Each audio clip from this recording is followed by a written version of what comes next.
बिस्मिल्लाहिर्रहमानिर्रहीम अस्सलाम वालेकुम जी। की हाल चाल है सब दा? खैरियत नाल हो? ठीक ठाक हो? उम्मीद है तुम सब खैरियत नाल होगे, ठीक ठाक होगे, खुश होवोगे।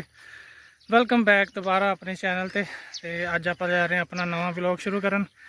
जेड़े जेड़े अपने रेगूलर देखने वाले उन्हों का दिल तो शुक्रिया है, तो जेड़े जेड़े नवे आने वाले उन्होंने अगे गुजारिश है कि चैनल में सबसक्राइब कर दो, तो वीडियो लाइक तो शेयर लाजमी कर दिया करो, तो नाले अपने कमेंट करके सानू दसते रहा करो कि तुहानू साडी वीडियो किद्दां लगी। तो अज तुसीं देख रहे होने कि मैं तैयार श्यार होया, मैं जा रहा अज अपने नाल दे पिंड 85 तो तकरीबन है कोई 1-1.5 किलोमीटर। उत्थे है छोटा जिहा काम, देखते हैं जाके उत्थे की बनता हुंदा काम कि नहीं हुंदा। बारिश का मौसम होया पिया, कल भी यकदम बारिश आ गई, कुछ पता नहीं चलिया। तो अज भी सुबह के बदल होए तो हल्की हल्की बारिश जी हो जा रही थी, बिल्कुल हल्की फुल्की फुहार जी थी। तो मैं क्या इस तो पहले कि ज़्यादा बारिश आवे, चलते हैं जाके अपना काम निपटाने। तो हुण चलते हैं जी रास्ते च, तुहानू दिखाने रास्ते के नज़ारे। आप जाना इस साइड ते, इस साइड ते अपना पिंड है, तो आ पिछली साइड ते आप जाना है। चलो चलते हैं। इत्थे अजकल बाकी तो फसलां तकरीबन हले नहीं, तो तेलों की जी फसल है वो कटाई का मौसम आया होया। तो चलो देखते हैं अगर रास्ते कोई तेल वढ़ हो रहे हैं तो वो देखते हैं, फिर ये भी दिखावांगे तुहानू कि वढ़ के तो उन्होंने फिर किद्दां रखा जाता, तो फिर सुकाया जाता। चलो जी चलते हैं, देखते हैं अज की देखने वाला, तो फिर तुहाडे नाल भी शेयर करते हैं, तो नाले आप भी देखांगे, नाल इंशाअल्लाह गपशप करते रहांगे। चलो मिलते हैं अगे जाके।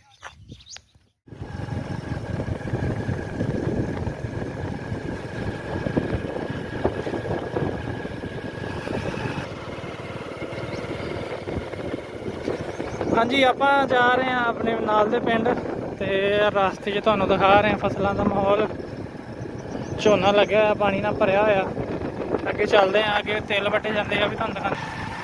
फिलहाल तुसीं नज़ारा करो नहर के नाल नाल सड़क का, तो सड़क का हाल देखो की होया पिया। कुछ तो पहले ही कामयाब नहीं सी है, तो कुछ हुण जिहड़ियां हालिया बारिशां होईयां उन्हां दे नाल ना सड़क का बुरा हाल हो गया है। देखो बड़े वड्डे वड्डे खड्डे इहदे विच बन गए हैं।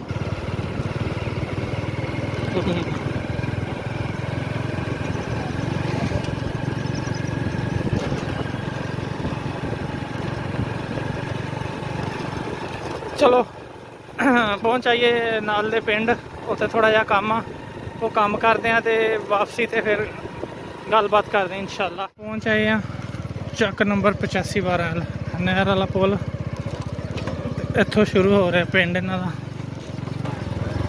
सड़क जाती है इन्हां दे पिंड नूं, ते खड्डे बहुत आ। मैं हुण जरा बाइक संभाल लवां, तो चलते हैं अगे। इत्थे एक बंदे नूं मिलना, उन्होंने मिल लीए, तो बाकी कम शम बाकी गलबात जी है ना वापसी तो करते हैं।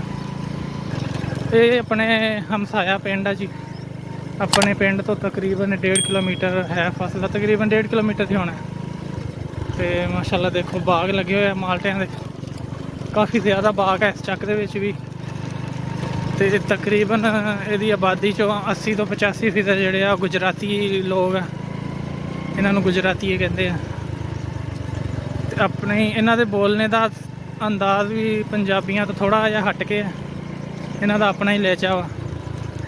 तो चलो पिंड तो फिलहाल ये भी ठीक ही है, बारिश हुई है एडा अपना पिंड तो आप फिर नहीं सकते, तो जोड़ा जरूरी काम आए हैं वो कर लीए, बाकी गलबात करते हैं। जिक्र किया थोड़े ना, तो इस साइड तो देखो जिन्ने तुहानू बाग नज़र आ रहे हैं, ये वाले सारे ये सारे 85 वालों के रकबा हैगा। नहर दरम्यान तो नहर तो इस साइड तो हैगा अपने पिंड का रकबा। इधर भी कुछ थोड़े बहुत बाग है, सामने बाग लगे हुआ है नज़दीक, ये नवा लग्या वो दूसरी साइड तो ये नाल ये भी सारा नवा लग्या होया। पहले तो है सीगा बाग, तो वो पुराना हो गया सी, यानी कि बूटे हो गए सी ज़्यादा बुढ़े, तो फल चुकना छड्ड गए सी, खुश्क होने लग गए सी, सुकन लग गए सी। इस करके बाग वढ़ के तो उसकी जगह पर नवा बाग लाया गया।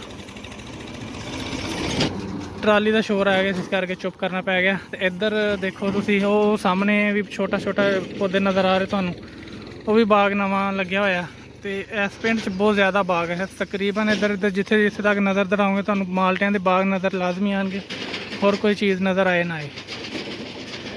तो अपने पिंड च भी हुण आस्ता आस्ता रिवाज पैंदा जा रहा, ਝੋਨੇ ਦੀ ਫਸਲ ਲੱਗੀ ਹੋਈ ਹੈ ਮਾਸ਼ਾਅੱਲਾ। ਹਰੇ ਹਰੇ ਖੇਤਾਂ ਦਾ ਨਜ਼ਾਰਾ ਕਰੋ ਤੇ ਤੁਸੀਂ ਅੱਖਾਂ ਨੂੰ ਆਪਣੀਆਂ ਨੂੰ ਦੋ ਤਾਜ਼ਗੀ। ਬਾਰਿਸ਼ਾਂ ਦਾ ਮੌਸਮ ਸੀ, ਇਸ ਕਰਕੇ ਹਰ ਚੀਜ਼ ਦੀ ਜਿਹੜੀ ਹੈ ਨਾ ਹਰੀ ਹਰੀ ਹੋ ਗਈ ਹੈ ਮਾਸ਼ਾਅੱਲਾ। ਉਮੀਦ ਹੈ ਕਿ ਤੁਹਾਨੂੰ ਇਹ ਹਰਾ ਹਰਾ ਨਜ਼ਾਰਾ ਚੰਗਾ ਲੱਗਿਆ ਹੋਊਗਾ। ਤੇ ਚੱਲਦੇ ਹਾਂ ਅੱਗੇ। ਤੁਸੀਂ ਹੁਣ ਦੇਖੋ ਇੱਥੋਂ ਸ਼ੁਰੂ ਹੁੰਦੀ ਹੈ, ਜਿੱਥੇ ਇਹ ਸਾਹਮਣੇ ਵਾਲੇ ਜਿਹੜੇ ਦਰਖਤ ਹੈ ਛੋਟੇ ਛੋਟੇ, ਇੱਥੋਂ ਸ਼ੁਰੂ ਹੋ ਕੇ ਉਹ ਸਾਹਮਣੇ ਧੜ ਨਜ਼ਰ ਆ ਰਹੀ ਆ, ਉਹ ਬੰਦੇ ਵੀ ਉੱਥੇ ਨਜ਼ਰ ਆ ਰਹੇ ਹੋਣੇ ਤੁਹਾਨੂੰ। ਉਹ ਬੰਦੇ ਤੇਲ ਵੱਢਦੇ ਪਏ ਆ। ਇਹ ਸਾਰੀ ਤੇਲ ਦੀ ਫਸਲ ਲੱਗੀ ਹੋਈ ਆ। ਇਹ ਫਸਲ ਸਮਝੋ ਕਿ ਸਸਤੀ ਫਸਲ ਹੈ, ਸਿਰਫ ਬੀਜ ਦੋ ਤੇ ਜ਼ਰੂਰਤ ਦੇ ਮੁਤਾਬਕ ਥੋੜ੍ਹਾ ਬਹੁਤ ਪਾਣੀ ਲੈਂਦੀ ਹੈ। ਅਗਰ ਕੋਈ ਸੁੰਡੀ ਵਗੈਰਾ ਆ ਜਾਏ ਤਾਂ ਇਹਨੂੰ ਸਪਰੇਅ ਕਰ ਦਿਓ, ਤੇ ਜ਼ਿਆਦਾ ਤੁਸੀਂ ਪੈਦਾਵਾਰ ਲੈਣਾ ਚਾਹੁੰਦੇ ਆ ਤੇ ਤੁਸੀਂ ਇਹਨੂੰ ਖਾਦ ਪਾ ਦਿਓ। ਨਹੀਂ ਤੇ ਇਹਨੂੰ ਕਿਸੇ ਚੀਜ਼ ਦੀ ਜ਼ਰੂਰਤ ਘੱਟ ਹੀ ਪੈਂਦੀ ਹੈ, ਤੇ ਪਾਣੀ ਦੀ ਵੀ ਬਹੁਤ ਘੱਟ ਇਹਨੂੰ ਜ਼ਰੂਰਤ ਹੁੰਦੀ ਹੈ। ਅੱਜ ਕੱਲ੍ਹ ਇਹਦਾ ਰੇਟ ਵੀ ਮਾਸ਼ਾਅੱਲਾ ਚੰਗਾ ਆ ਰਿਹਾ। ਇਹ ਹੈ ਕਿ ਔਸਤ ਚੰਗੀ ਆ ਜੇ ਤੇ ਫਸਲ ਇਹ ਕਮਾਈ ਚੰਗੀ ਦੇ ਦਿੰਦੀ ਹੈ। ਚਲੋ ਚੱਲਦੇ ਹਾਂ, ਜਾ ਕੇ ਦੇਖਦੇ ਹਾਂ ਤੇਲ ਵੱਢਦੇ ਹੋਏ, ਤੇ ਫਿਰ ਕੁਛ ਵੱਡੇ ਹੋਏ ਪਏ ਆ ਉਹ ਵੀ ਦੇਖਦੇ ਹਾਂ, ਤੁਹਾਨੂੰ ਦਿਖਾਉਂਦੇ ਹਾਂ ਕਿ ਕਿੱਦਾਂ ਵੱਢ ਕੇ ਉਹਨਾਂ ਨੂੰ ਰੱਖਿਆ ਜਾਂਦਾ। ਇਹ ਦੇਖੋ ਇਹ ਵੱਡੇ ਪਏ ਆ ਤੇਲ ਸਾਹਮਣੇ, ਹਲੇ ਕੁਛ ਰਹਿੰਦੇ ਵੀ ਆ, ਕੁਛ ਵੱਡੇ ਹੋਏ ਆ। ਇਸ ਤੋਂ ਅੱਗੇ ਉਹ ਜਿਹੜੀਆਂ ਤੁਹਾਨੂੰ ਨਜ਼ਰ ਆ ਰਹੀਆਂ ਖੜੀਆਂ ਹੋਈਆਂ ਇਹ ਵਾਲੀਆਂ, ਇਹ ਤੇਲ ਵੱਢ ਕੇ ਤੇ ਸੁੱਕਣੇ ਵਾਸਤੇ ਰੱਖੇ ਹੋਏ ਆ ਤਾਂ ਕਿ ਸੁੱਕ ਜਾਣ। ਉਹ ਤੇ ਜਾ ਕੇ ਆਪਾਂ ਦੇਖਾਂਗੇ ਨਾ ਨਜ਼ਦੀਕ। ਤੇ ਫਿਲਹਾਲ ਆ ਤੁਹਾਨੂੰ ਦਿਖਾ ਦਈਏ, ਥੱਲੇ ਨਹੀਂ ਉਤਰਿਆ ਜਾਣਾ ਕਿਉਂਕਿ ਪੈਰ ਦਰਦ ਕਰਦਾ ਤੇ ਪੈਰ ਫਿਸਲ ਹੀ ਨਾ ਜਾਏ, ਇਸ ਕਰਕੇ ਉੱਪਰੋਂ ਖਲੋ ਕੇ ਤੁਹਾਨੂੰ ਦਿਖਾਈ ਜਾ ਰਹੇ ਆ। ਕੋਸ਼ਿਸ਼ ਕਰਾਂਗੇ ਕਿ ਕਿਸੇ ਨਜ਼ਦੀਕ ਜਗ੍ਹਾ ਤੋਂ ਵੀ ਜਾ ਕੇ ਤੁਹਾਨੂੰ ਦਿਖਾਈਏ ਤੇਲ ਵੱਢ ਹੁੰਦੇ। ਫਿਲਹਾਲ ਜਿਹੜੀ ਲੇਬਰ ਲੱਗੀ ਹੋਈ ਸੀ ਉਹ ਵੀ ਕਰ ਰਹੀ ਹੈ ਰੈਸਟ। ਉਹ ਸਾਹਮਣੇ ਦਰਖਤਾਂ ਥੱਲੇ ਬੈਠੇ ਆ, ਸ਼ਾਇਦ ਤੁਹਾਨੂੰ ਨਜ਼ਰ ਨਾ ਆ ਰਹੇ ਹੋਣ, ਮੈਨੂੰ ਨਜ਼ਰ ਆ ਰਹੇ ਆ। ਅੱਜ ਕੱਲ੍ਹ ਮੌਸਮ ਹੈ ਤਿਲਾਂ ਦੀ ਕਟਾਈ ਦਾ। ਕਈ ਤੇ ਹੈ ਜਿਨ੍ਹਾਂ ਨੇ ਥੋੜ੍ਹੇ ਥੋੜ੍ਹੇ ਸੀ ਉਹਨਾਂ ਨੇ ਤੇ ਕੱਟ ਕੁੱਟ ਲਏ ਆ, ਘਰ ਵੀ ਲੈ ਗਏ ਆ। ਤੇ ਕਈ ਜਿਨ੍ਹਾਂ ਦੀ ਜ਼ਿਆਦਾ ਫਸਲ ਸੀਗੀ ਉਹ ਉਹਨਾਂ ਦੇ ਹਲੇ ਲੱਗੀ ਹੋਈ ਹੈ ਲੇਬਰ। ਚਲੋ ਅੱਗੇ ਚੱਲਦੇ ਹਾਂ, ਹੁਣ ਜਾ ਕੇ ਦੇਖਦੇ ਹਾਂ ਜਿਹੜੇ ਸੁੱਕਣੇ ਪਾਏ ਹੋਏ ਆ। ਲੋ ਜੀ ਹੁਣ ਆਪਾਂ ਆ ਗਏ ਨਜ਼ਦੀਕ। ਇਹ ਵੀ ਹੈਗਾ ਨਹਿਰ ਤੋਂ ਥੱਲੇ, ਉਚਾਈ ਕਾਫੀ ਹੈ ਤੇ ਥੱਲੇ ਨਹੀਂ ਉਤਰਨਾ। ਇਹ ਸਾਹਮਣੇ ਲਾਈਆਂ ਹੋਈਆਂ ਢੇਰੀਆਂ, ਇਹ ਛੋਟੀਆਂ ਛੋਟੀਆਂ ਪੂਲੀਆਂ ਬਣਾ ਲਿੱਤੀਆਂ ਜਾਂਦੀਆਂ ਤਿਲਾਂ ਦੀਆਂ। ਉਹਨਾਂ ਨੂੰ ਵੱਢ ਕੇ ਤੇ ਫਿਰ ਉਹ ਪੂਲੀਆਂ ਨੂੰ ਆਪਸ 'ਚ ਖੜਾ ਕਰ ਦਿੱਤਾ ਜਾਂਦਾ, ਤੇ ਜਿਹੜੀਆਂ ਫਲੀਆਂ ਹੁੰਦੀਆਂ ਉਹਨਾਂ ਦਾ ਮੂੰਹ ਉੱਪਰ ਨੂੰ ਹੋ ਜੇ। ਤੇ ਜਿੱਦਾਂ ਜਿੱਦਾਂ ਇਹ ਫਲੀ ਪੱਕਦੀ ਜਾਣੀ ਹੈ ਤੇ ਇਹਦਾ ਮੂੰਹ ਇੱਦਾਂ ਖੁੱਲ੍ਹਦਾ ਜਾਣਾ। ਇਹ ਮੂੰਹ ਇਸ ਕਰਕੇ ਉੱਪਰ ਨੂੰ ਰੱਖੀਦਾ ਕਿ ਜਦੋਂ ਮੂੰਹ ਇਹਦਾ ਖੁੱਲ੍ਹੇ ਤੇ ਵਿੱਚੋਂ ਜਿਹੜੇ ਤਿਲਾਂ ਦੇ ਬੀਜ ਨਾ ਉਹ ਥੱਲੇ ਨਾ ਗਿਰ ਜਾਣ। ਥੱਲੇ ਗਿਰ ਜਾਣਗੇ ਤੇ ਉਹ ਫਸਲ ਜ਼ਾਇਆ ਹੋ ਜਾਏਗੀ। ਆ ਦੇਖੋ ਸਾਰੇ ਵੱਢ ਕੇ ਨਾ ਤੇ ਇੱਦਾਂ ਖੜੇ ਕੀਤੇ ਹੋਏ ਆ ਤਾਂ ਕਿ ਇਹ ਸੁੱਕ ਜਾਣ। ਜਦੋਂ ਸੁੱਕਣਗੇ ਤੇ ਫਿਰ ਇਹਨਾਂ 'ਚੋਂ ਆਸਾਨੀ ਨਾਲ ਤੇਲ ਬਾਹਰ ਨਿਕਲ ਆਉਣਗੇ।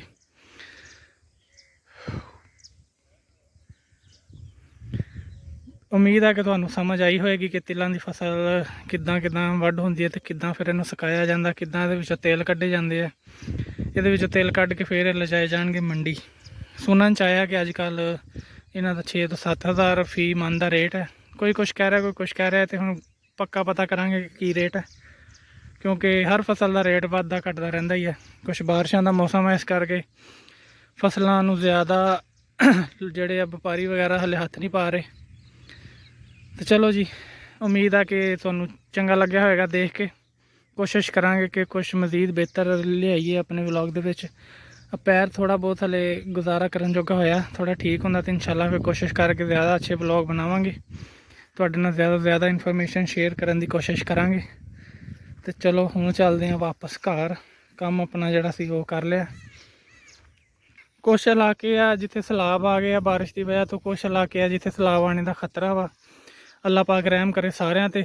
ਤੇ ਆ ਸਾਡੇ ਜਿਹੜੇ ਨਹਿਰ ਵਾਲੇ ਆ ਇਹਨਾਂ ਨੂੰ ਪਤਾ ਨਹੀਂ ਕੀ ਚੀਜ਼ ਨਜ਼ਰ ਆਉਂਦੀ ਹੈ। ਹਾਲੇ ਵੀ ਨਹਿਰ ਬੰਦ ਕੀਤੀ ਹੋਈ ਸੀ ਕੱਲ੍ਹ ਦੀ, ਤੇ ਹੁਣ ਥੋੜ੍ਹਾ ਥੋੜ੍ਹਾ ਪਾਣੀ ਚੱਲਿਆ, ਅੱਧੀ ਹੋ ਗਈ ਹੈ। ਅੱਲਾ ਹੀ ਖੈਰ ਕਰੇ, ਪਤਾ ਨਹੀਂ ਕੀ ਬਣਦਾ। ਆ ਗਿਆ ਆਪਣਾ ਮਹੱਲਾ ਤੇ ਹਾਲਾਤ ਦੇਖ ਸਕਦੇ ਹੋ ਤੁਸੀਂ ਕੀ ਬਣੇ ਹੋਏ ਆ। ਅੱਗੇ ਤਕਰੀਬਨ 10 ਤੋਂ 12 ਦਿਨ ਲਗਾਤਾਰ ਬਾਰਿਸ਼ਾਂ ਹੁੰਦੀਆਂ ਰਹੀਆਂ। 2 ਦਿਨ ਦਾ ਵਕਫਾ ਪਿਆ ਸੀ ਤੇ ਕੱਲ੍ਹ ਫੇਰ ਕਾਫੀ ਜ਼ਿਆਦਾ ਬਾਰਿਸ਼ ਹੋਈ। ਤੇ ਅੱਜ ਫੇਰ ਬੱਦਲ ਬਣੇ ਹੋਏ ਆ, ਕਦੀ ਬੱਦਲ ਆ ਜਾਂਦੇ, ਕਦੀ ਧੁੱਪ ਆ ਜਾਂਦੀ ਹੈ। ਤੇ ਆ ਗਲੀ ਦਾ ਹਸ਼ਰ ਤੁਸੀਂ ਦੇਖ ਸਕਦੇ ਆ। ਹੁਣ ਬੰਦਾ ਕਵੇ ਕਿਹਨੂੰ, ਅੱਜ ਕੱਲ੍ਹ ਕੋਈ ਕਿਸੇ ਦਾ ਨਹੀਂ ਪੁੱਛ ਰਿਹਾ। ਜਿੱਥੇ ਸੈਲਾਬ ਆ ਰਹੇ ਉੱਥੇ ਵੀ ਲੋਕ ਰੁਲਦੇ ਪਏ ਆ, ਤੇ ਜਿਹੜੇ ਹੁਕਮਰਾਨ ਆ ਸਿਰਫ ਕੁਰਸੀਆਂ ਪਿੱਛੇ ਇੱਕ ਦੂਸਰੇ ਨਾਲ ਲੜੀ ਜਾਂਦੇ ਆ। ਤੇ ਅੱਲਾ ਪਾਕ ਰਹਿਮ ਹੀ ਕਰੇ ਸਾਡੇ ਤੇ। ਚਲੋ ਜੀ, ਔਖੇ ਸੌਖੇ ਹੋ ਕੇ ਪਹੁੰਚਦੇ ਆ ਘਰ। ਲੱਗਾ ਜੀ ਫਿਰ ਅੱਜ ਦਾ ਵਲੌਗ, ਤੁਸੀਂ ਕਮੈਂਟ ਕਰਕੇ ਲਾਜ਼ਮੀ ਦੱਸਿਓ ਤੇ ਕੋਸ਼ਿਸ਼ ਕਰਾਂਗੇ ਕਿ ਰੋਜ਼ ਚੰਗੇ ਤੋਂ ਚੰਗਾ ਵਲੌਗ ਲੈ ਕੇ ਹਾਜ਼ਰ ਹੁੰਦੇ ਰਹੀਏ। ਤੁਸੀਂ ਦੁਆਵਾਂ ਕਰਦੇ ਰਹੋ ਕਿ ਅੱਲਾਹ ਪਾਕ ਤਬੀਅਤ ਠੀਕ ਰੱਖੇ ਤੇ ਹੁਣ ਪੈਰ ਵੀ ਠੀਕ ਹੋ ਜਾਏ। ਤੇ ਜਿਹੜੇ ਇਲਾਕਿਆਂ 'ਚ ਸੈਲਾਬ ਆਇਆ, ਬਾਰਿਸ਼ਾਂ ਦੇ ਨਾਲ ਨੁਕਸਾਨ ਹੋਇਆ, ਅੱਲਾਹ ਪਾਕ ਉਹਨਾਂ ਦਾ ਨੁਕਸਾਨ ਵੀ ਪੂਰਾ ਕਰੇ ਤੇ ਉਹਨਾਂ ਨੂੰ ਆਪਣੇ ਹਿਫਜ਼-ਓ-ਅਮਾਨ 'ਚ ਰੱਖੇ। ਤੁਸੀਂ ਵੀ ਦੁਆ ਕਰਿਓ ਸਾਰੇ।